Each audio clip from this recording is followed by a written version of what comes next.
Professor Swaran Singh, foreign affairs expert from the School of International Studies, Jawaharlal Nehru University, New Delhi, joins us now. Thank you, sir, for being with us. So, US President-elect Donald Trump has made significant statements about the Panama Canal, Greenland and Canada. Let's consider them one by one, sir. Why has Trump talked about taking over the Panama Canal, even as he has said that even if it involves taking military action? Why does Trump consider it so important to take over the Panama Canal? And could it happen? Would China remain silent? First of all, I think this is part of the larger Donald Trump scheme of undoing everything that the United States has done in terms of maintaining global leadership in the last 80 years. And of course, in that, Panama Canal is a very strategic link, particularly with the international trade and the shipping really witnessing a boom in the last 30, 40 years. That makes it very significant that if Chinese shipping and ships are becoming much more increasingly visible in Panama Canal, and the skepticism of China's influence in American backyard as if is increasing, it's a matter of concern. But the fact that you can take over territories like Panama Canal, Gulf of Mexico, Greenland and Canada is, I think, audacious. It's showcasing designate President Trump's confidence or overconfidence in being elected for a second time, and as if whatever he stands for has got an endorsement from the popular electorate in the United States. But let me also remind you that not everything that Donald Trump says comes to fruition. For example, his 2016 campaign was built on building a wall between the United States and Mexico, for which Mexico was supposed to pay. Of course, nothing of that sort happened.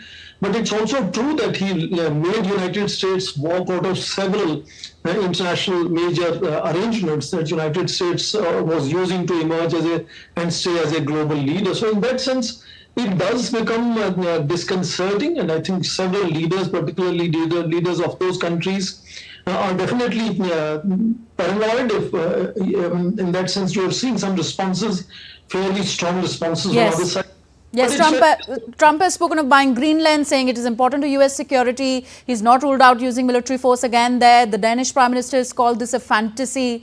How important is Greenland for US security? Could the US actually take over Greenland, and how would NATO react? The United States is a country that has presence almost in all parts of the world. Its naval commands are covering almost entire planet as if. So it's not that the United States doesn't see its security interest in any part, only Greenland is not an exception. But remember, in early 1990s, when Kuwait was swallowed by Iraq, United States was on the global lead to ensure that no sovereign nations can be taken over in that kind of fashion. International boundaries are sanctimonious, and that is now being apparently, projected to something that the United States leadership doesn't care anymore. And of course, this is absolutely not likely to happen the way it is being projected, because the entire international community will stand up against it. It's not possible to simply buy and take over territories. It happened in 19th century, of course, when British colony in the United States was buying other European countries' colonial territories. It never happened after that, and I think today the norm of sovereignty is very strong. So this could be a rhetoric which I don't know appeals who in the United States, but I don't see any possibilities of other than simply creating disruption, making unnecessary, useless headlines.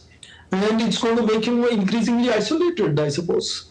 So, considering Trump's significant statements about the Panama Canal, Greenland and Canada together, along with his statement that he would like to rename the Gulf of Mexico as the Gulf of America, what does all this tell us about A, America's relations with these three as well as other countries under Trump's presidency, B, US security as envisioned by Trump, and C, Trump's idea of his own place in world history? See, we are remembering these days Jimmy Carter. From that time onwards, a very positive relationship and synergy was built between Canada, United States and Mexico. emerging as a NAFTA regional arrangement in that sense. And these two countries share a very significant, critical relationship with the United States, and now ratcheting up unnecessary controversies like renaming Gulf of Mexico or making Canada a 51st state and so on are completely unnecessary. There is no reason why such a proposition should even be considered instead of being publicly made one after another. And I believe that this is only going to make United States increasingly isolated if it starts talking in those lines with its own allies. Forget its adversaries and other countries. It has very strong relationship with NATO members, with Denmark particularly.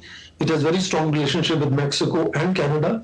So these are completely, it really lacks any explanation why such audacious, strange kind of statements not just made, but pursued and insisted again and again. And this is completely disruptive.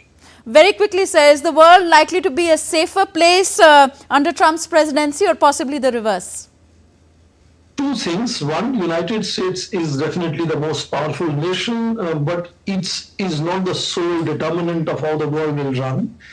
Second, within the United States, thanks to the division of power in executive, legislature, and judiciary, and the whole what we call deep state in the United States, president alone is not someone who can do whatever he or she wants. There are whole checks and balances arrangements within the United States and for United States, again at the global level, given all the international arrangements, norms, conventions, treaties, and so on. So it's basically rhetoric. I think this can temporarily put some countries, some nations, some leaders in panic, and therefore need for them to respond to some such uncalled for statements.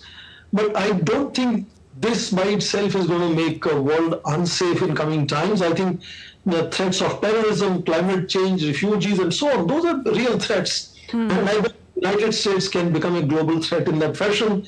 It is going to be only counterproductive. It's going to damage United States leadership credentials, and that will actually make space for emerging powers like India, China, and others to take that space of leadership and ensure stability and peace around the world.